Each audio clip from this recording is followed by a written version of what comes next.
I know that you know that legacy media is dead and the free press is not free.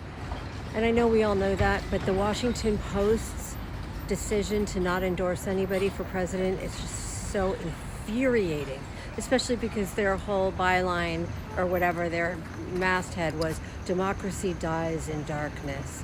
Yeah, it also dies in cowardice, because you all know who owns the Washington Post is Jeff Bezos.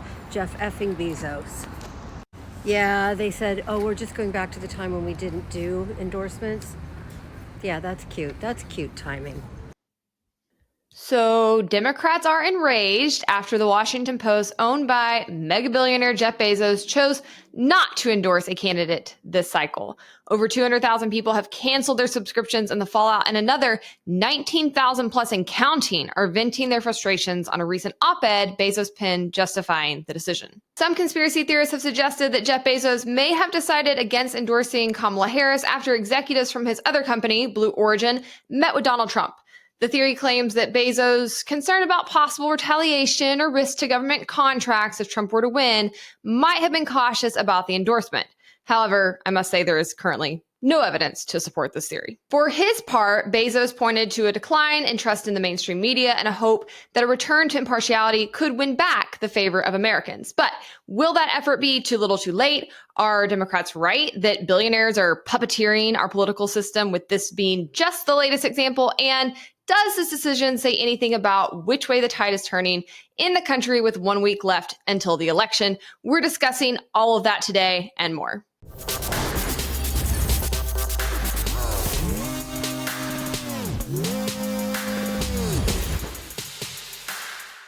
First, I'm Hannah Cox with Base Politics. Welcome to my channel where I bring you my politically homeless takes on politics and culture. Before we dive in today, make sure you like this video, subscribe to my channel if you've not already, and of course, ring that notification bell so you never miss one of my episodes. All right, so let's back up and get the full story here. I decided, for my own entertainment's sake, to bring you the most dramatic and hyperbolic reaction I could find from who else? Don Lemon.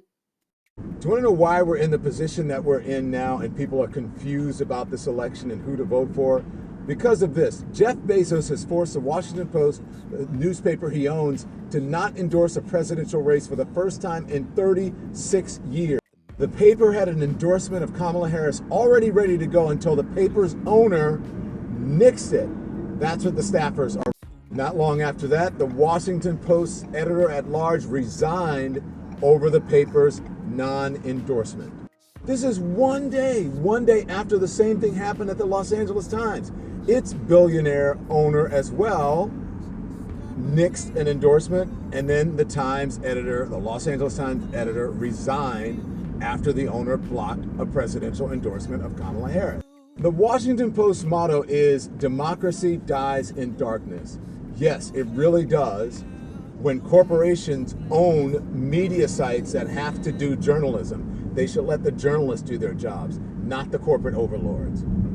This man missed his calling in life as a rodeo clown. I have yet to hear a serious take come out of his mouth. He thinks people are confused about who to vote for because the Washington Post didn't tell them who to vote for. Like, LOLOL. These people are so delusional. Their view on how they are seen by the rest of the American people is completely detached. It's actually hilarious to observe. Secondarily, he says that we need to let the journalists do their jobs. But to be clear, it isn't the job of journalists to tell you how to vote. It's the job of journalists to gather facts, bring them to you truthfully, and assist you in making an informed decision. Furthermore, I'm pretty sure all mainstream media organizations are owned by corporations, usually with billionaires behind them, because these operations take a ton of money, including the company where he built his career, CNN. So it seems for the vast majority of his life and career, he's been totally fine living off of billionaires and corporations so long as it served his agenda. He's free to go be an independent journalist if he wants to, but he doesn't want to, because being an independent journalist actually takes talent. It's highly competitive. You have to be scrappy. You don't have a ton of people pushing money behind you. You don't have access to a huge platform that grants you a built-in audience. That means you actually have to be good. That means you have to actually be charismatic. That means you have to actually maintain trust with your audience, and it means you have to actually produce revenue, which, by the way, a lot of these hacks don't. Many of these companies bleed money. I really don't think he could cut it as an independent journalist, to be clear, as somebody who works in the space. And I find that to be true of most people working in the mainstream media. Not only do they not necessarily have the talent, they just don't have the work ethic, because it's a lot bigger lift to make something happen for yourself than it is to take a job and benefit off of an institution and people with billions of dollars behind you. So that's the reason people like Don Lemon go and work for large companies that secure their jobs, even when they aren't making any money. That's a deal they have made. Their hypocrisy really knows no bounds. If you want to work for someone else, you do opt into the structure of not having the final say. And if you're a real journalist, this wouldn't bother you so long as those moneyed interests behind you are not controlling what you say, or not burying stories, or not forcing you to say things that are untrue. And there's no evidence that the Washington Post or any of these other companies have done that kind of thing. What is happening is that the billionaires and owners of these corporations are not allowing these people to be activists on their dime. And that's why they're upset. They don't want to be journalists. They want to be activists. And Don Lemon is by no means the only journalist that is completely coming unhinged over this decision. According to reporting in The Guardian, 18 opinion columnists at The Washington Post signed a dissenting column against the decision, calling it a, quote, terrible mistake. In their criticism of the Post decision on Friday, former and current employees cited the dangers to democracy posed by Trump, who has openly expressed his admiration for authoritarian rule amid his appeals for voters to return him to office. The former Washington Post journalists Carl Bernstein and Bob Woodward, who broke the Watergate story, called the decision disappointing, especially this late in the electoral process. Quick rant, Carl Bernstein can get stuffed. This is the journalist that cheated on his pregnant wife, Nora Ephron, who's one of my favorite writers of all time, and I will hate him till the day I die. Back to the story. The former Washington Post executive editor, Marty Baron, said in a post on X, "This is cowardice with democracy as its casualty." The cartoon team at the paper published a dark, formless image protesting against the non-endorsement decision, playing on the "Democracy Dies in Darkness" slogan that the Post adopted in 2017, 5 years after its purchase by Bezos. High-profile readers, including the best-selling author Stephen King, as well as the former Congresswoman and vocal Trump critic Liz Cheney, announced the cancellation of their Washington Post subscriptions, with many others in protest. There were also those internally who appeared to buy into this whole conspiracy theory that essentially Bezos is terrified of Trump winning and therefore pulled the endorsement so that he can keep his corporate welfare if Trump gets reelected. The Washington Post editor-at-large and longtime columnist Robert Kagan was one of them. He resigned on Friday, and he basically said that he thinks a meeting between Bezos executives at another company, Blue Origin, the meeting they had with Trump, basically took place around this time period, and that had it not, the Post would have gone forward with its endorsement of Kamala as planned. Trump waited to make sure that Bezos did what he said he was going to do and then met with the Blue Origin people, Kagan told the Daily Beast on Saturday, which tells us that there was an actual deal made, meaning that Bezos communicated or through his people communicated directly with Trump, and they set up this quid pro quo. Amazon and the space exploration company Blue Origin are among Bezos-owned businesses that still compete for lucrative federal government contracts, for the record.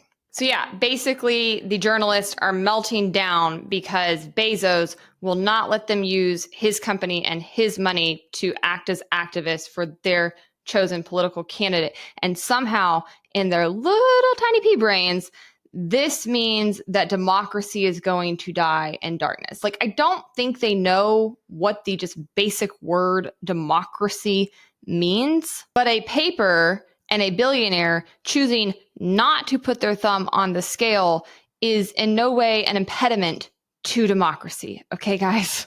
That's honestly just a ridiculous argument.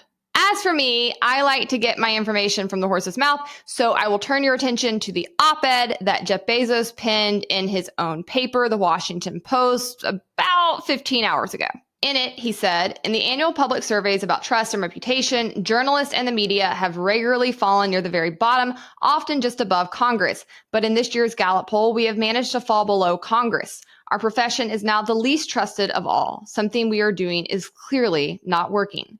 Let me give an analogy. Voting machines must meet two requirements. They must count the vote accurately, and the people must believe they count the vote accurately. The second requirement is distinct from and just as important as the first. Likewise, with newspapers, we must be accurate and we must be believed to be accurate. It's a bitter pill to swallow, but we are failing on the second requirement. Most people believe the media is biased because it is. Anyone who doesn't see this is paying scant attention to reality, and those who fight reality lose. I love that line. Reality is an undefeated champion. It would be easy to blame others for our long and continuing fall in credibility and therefore decline in impact, but a victim mentality will not help. Complaining is not a strategy. We must work harder to control what we can control to increase our credibility. Presidential endorsements do nothing to tip the scales of an election. No undecided voters in Pennsylvania are going to say, I'm going with newspaper A's endorsement. None. He's so right about that. What presidential endorsements actually do is create a perception of bias, a perception of non-independence. Ending them is a principled decision, and it's the right one. By itself, declining to endorse presidential candidates is not enough to move us very far up the trust scale, but it's a meaningful step in the right direction. I wish we had made the change earlier than we did, in a moment further from the election and the emotions around it. That was inadequate planning. He's not one bit wrong here. I really do think the vast majority of people that are working in these institutions are very deep in echo chambers, and they have their head buried in the sand, and they want to blame everything but themselves for the fact that they are declining in viewership, declining in subscribers, and declining in public trust. Many of them have even gone so far as to try to push things like the Journalism Competition Protection Act, which is hogwash, anti-competition BS, to try to stifle their competitors in online media versus improve themselves. And they've had the help with that, by the way, of Democrats like Amy Klobuchar and Republican hacks like Josh Hawley. Personally, I think these kinds of efforts are going to be too little, too late. The trust has been lost. These institutions are incredibly biased. They're not impartial, and they are often factually wrong. And you can see that while Jeff Bezos has the right mentality, the vast majority of the people actually working at this institution do not, hence the weeping and gnashing of teeth at this decision.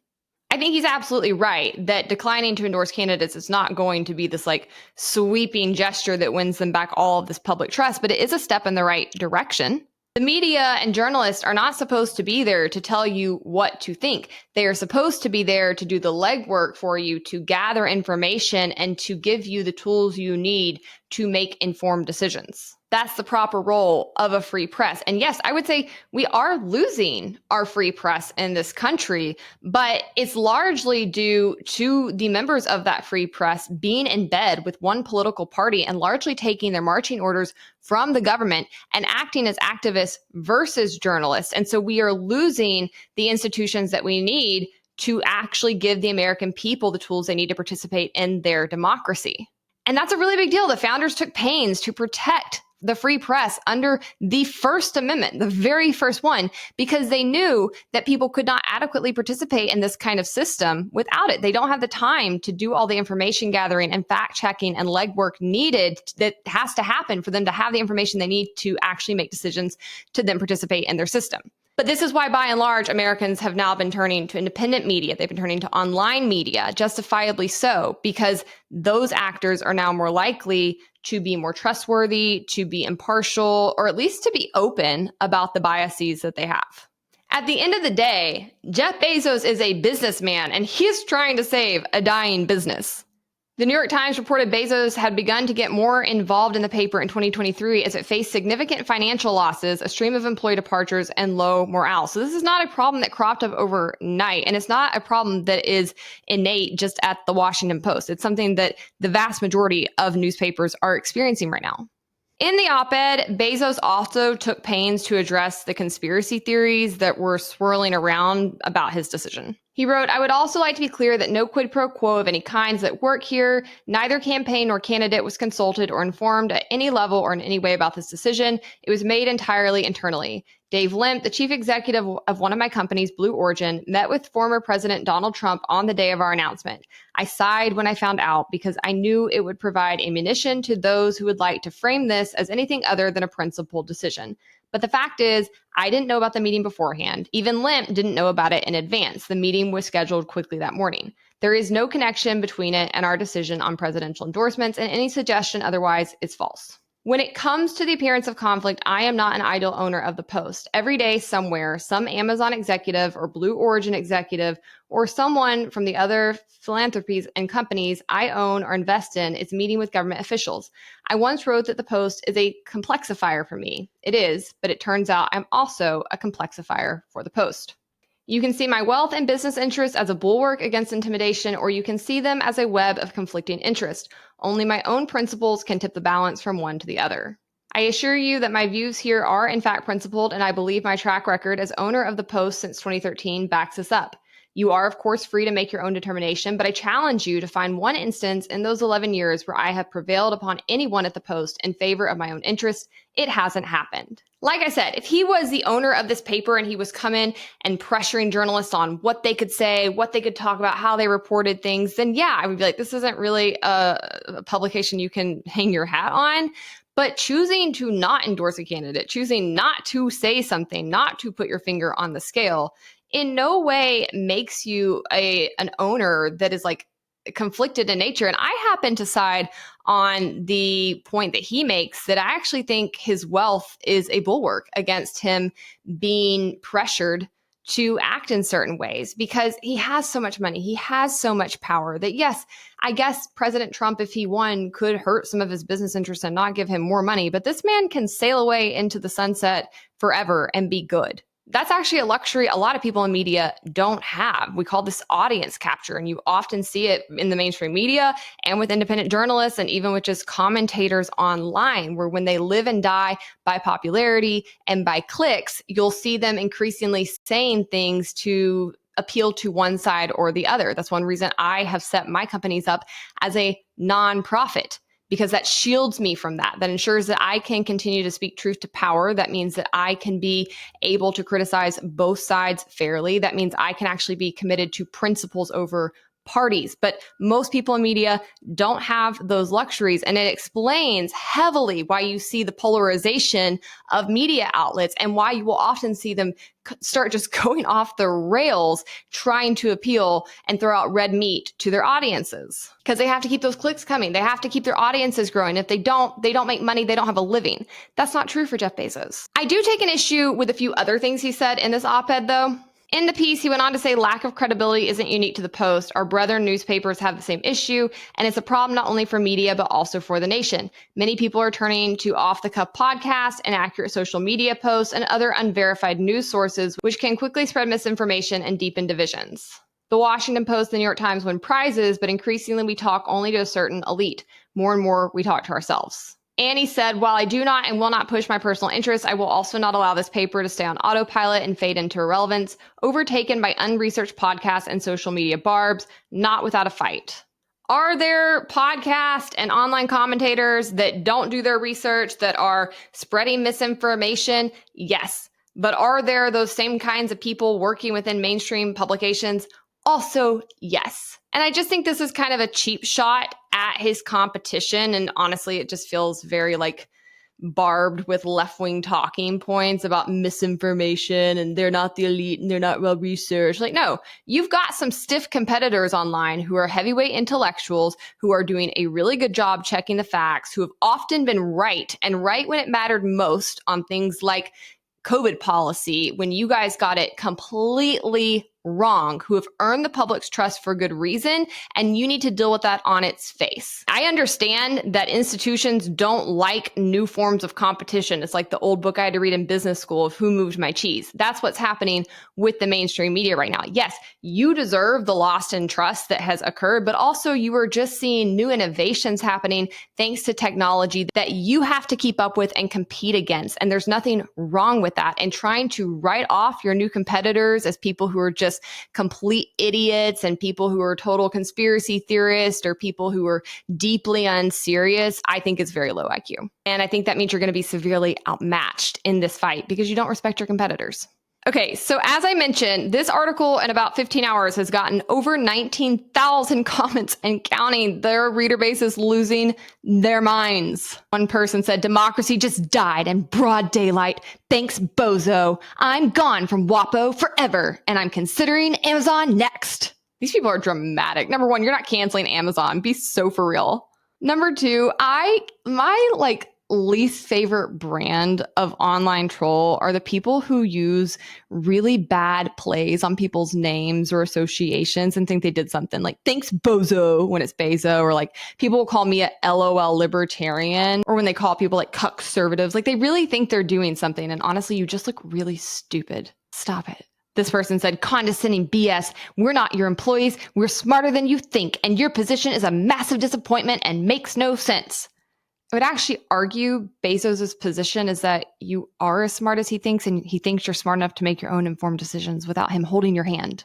Here's another one. Bozo wants Trump so he can pay his workers less. Jeff Bezos has been at the forefront of voluntarily paying his workers above the minimum wage. These people are so upset because they are so entitled. They are just so used to not only having a grip on all institutions and celebrities and media, they're used to those groups actively working to tip the scales in their favor, which is just so funny to me. Like, conservatives have never had this kind of broad appeal or support in the culture. And if they acted this way, they would have no media left to turn to. They would have no entertainers left to turn to. This is why you see, I mean, I make fun of them for this and it is so cringy to watch, but this is why Republicans get so excited when they have like some R-list celebrity or some has-been celebrity come out of the woodwork and say they're like on their team. They'll like trot them out the rallies and they're all taking selfies with them. And they're like, oh my God, I met like Duck Dynasty guy. Like, it's, oh God, it's so embarrassing for them. But this is why they're that way, because they just get little crumbs of support from like notable people in the culture. And so they're amped when they get it. Meanwhile, Democrats are so used to having everything in such a like lock grip. This is how they act when one single publication doesn't endorse their preferred candidate, doesn't even endorse their opponent, just doesn't come in and actively campaign for them. I would honestly hope to see that more media institutions would follow in his footsteps. As you heard Don Lemon mention, the post on endorsement came shortly after the billionaire owner of the Los Angeles Times, Patrick Soon-Shiong, refused to allow the editorial board to publish an endorsement of Harris. So you've got two, but the weeping and gnashing of teeth, the loss of subscribers, and just this whole reaction to this decision, I don't know. I really think you're going to see others hesitate to follow after them. And to be clear, this is not just going down like on the Washington Post website and their comments. It's all over social media. We got more bad and deeply disturbing news out of our legacy media system today. The Washington Post just announced that they too will decline from endorsing in this presidential race, even though they have endorsed in every one since 1980. What we are hearing is that the editorial board wanted to and planned on endorsing Kamala Harris, and Jeff Bezos, the billionaire owner of the Washington Post, at the last minute said no. Hear me when I say this. When billionaires are meddling in what information we are allowed to receive because they want to put their thumb on the scale in a presidential election because they want one candidate's tax cuts, we are in real trouble as a democracy. And when one of our candidates is getting this kind of help, both in kind and literal money help from billionaires, there's a huge problem. No candidate in history has received the kind of support from billionaires that Donald Trump is right now. And not just newspaper owners. He got $459 million from his top 4 billionaire donors alone. Timothy Mellon, $150 million into Trump's campaign alone. Elon Musk has given $118.6 million to his pro-Trump super PAC. Miriam Adelson, $105.8 million. Richard Uline, $84.1 million. It goes on and on and on. Many of these, by the way, are CEOs of oil and gas companies. All of them are fired up by that 2017 Tax Cuts and Jobs Act because Trump will extend it and Kamala Harris will not. Full stop. And in fact, she wants to make them pay their fair share so that the money they have to pay helps to pay for programs that help you and me and working Americans. And that is why we find ourselves here. It is why I have found myself here. And it is why we all better find ourselves at a polling place extremely soon. Unless you like being led around by the short hairs by billionaires. And if you're voting for Trump, you must like it a lot. It's not giving in-kind help to sit an endorsement out. You get that, right? And furthermore, there is one candidate who has received this kind of help from billionaires, and her name is Kamala Harris. For the record, both Kamala and Trump have benefited from the support of billionaires, with around 79 reportedly contributing to pro-Harris groups and 50 supporting Trump. Harris has had notable backing from Silicon Valley and entertainment industry figures, and she has received contributions from billionaires like Michael Bloomberg, Reid Hoffman, and Sheryl Sandberg. Trump's donors tend to come more from real estate, finance, and energy, and he has key donors like Miriam Adelson and Elon Musk. As a whole, though, Kamala Harris currently holds a significant fundraising advantage over Donald Trump for the 2024 election. Her campaign, in combination with the DNC and other committees, has raised about $377 million, which is a major boost of $310 million added in July, which far surpasses Trump's reported $327 million on hand. So why is it okay for billionaires to support one side of the political equation, but not the other? I can be persuaded on arguments against corporate welfare, on arguments about presidents having too much power to bully people who oppose them. But the answer to those issues is one these people are not going to like, because it is a limited government, which is the last thing that they want. They want the government to be big, to be a bully, to be able to pillage people. They're just so arrogant and foolish enough to think that their control of these institutions will ensure they and they alone always wield that weapon in the other direction. To be clear, they're not mad that a billionaire is meddling in an election. They're mad that he chose not to. These people don't want democracy. They want devotion. They don't want journalism. They want activists. And they don't care at all about billionaires or special interests swinging an election, so long as it's swinging in their direction. All right, guys, I hope you liked this episode. Make sure you like the video, subscribe to my channel if you've not already. And if you want even more content, you can follow me on Instagram, Twitter, or TikTok.